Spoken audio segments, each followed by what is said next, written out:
Hey, this is Bob here. So here's the inverter set up on my mid-cab, and I thought this would be easier than posting a bunch of pictures. So Trojan mid-cabin, there's the factory AC and DC part of the panel. This right-hand side, I'm not sure exactly how this came about. I know this is where, from the factory, all the generator crossover switches were, and a couple of other things.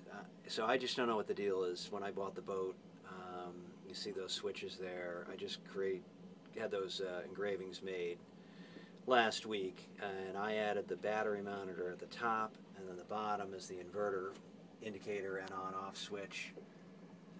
So I don't know what these switches are, whether they're factory or not, and if they weren't, how all those other things got powered up or where they were here in the panel. But anyway, so here's what I did with the inverter.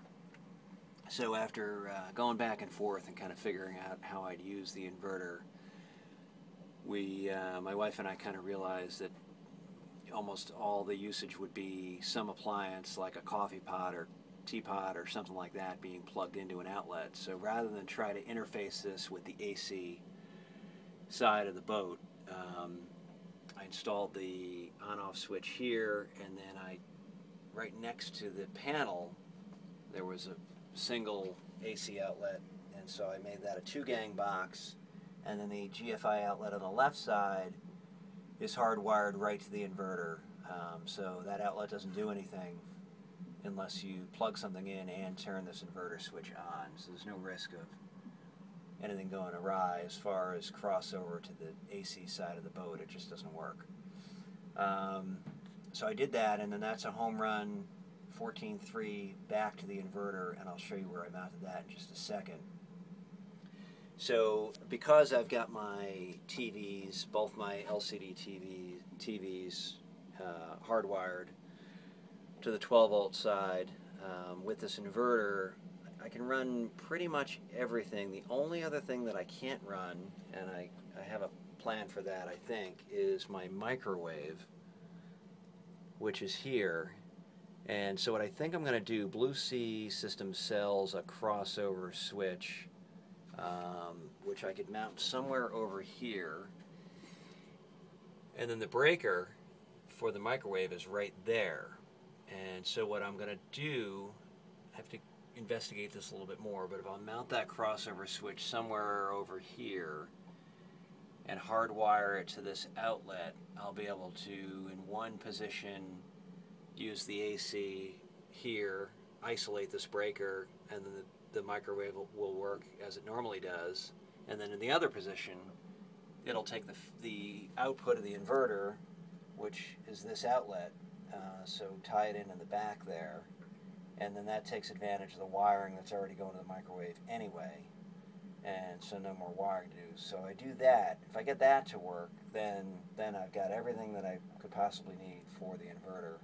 Obviously I don't have AC, but that's another story. So everything on the boat will work, except for the AC and the stovetop.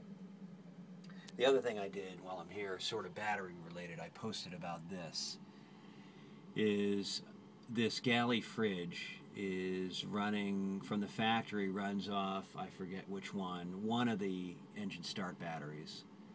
So I pulled this out and I put a toggle switch in here, so now I can run it off battery 1, or in the down position run it off battery 2, so I can kind of share the load if I'm on the hook overnight between the two start batteries. And I tested that last week and it was fine, so I went 24 hours.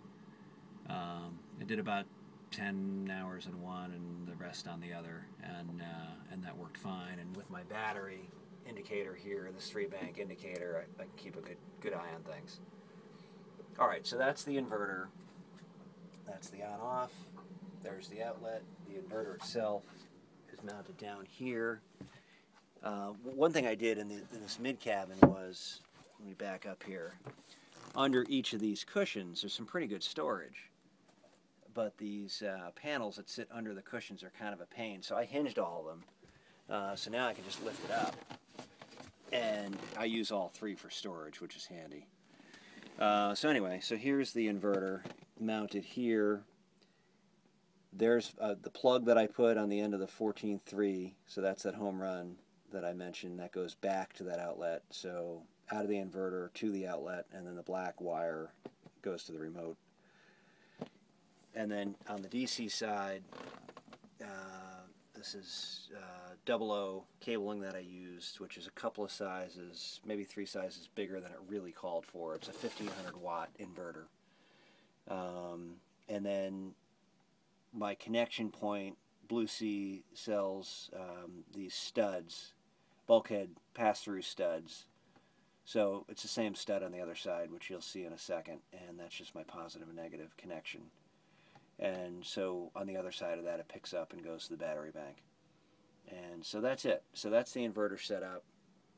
It looks simple. It's a lot of work to get it all cabled up and working, and you know, like anything else, if I had to do it again, I could probably do it in half the time. But you know, for what we needed for it, it's worked out great. So any questions, let me know.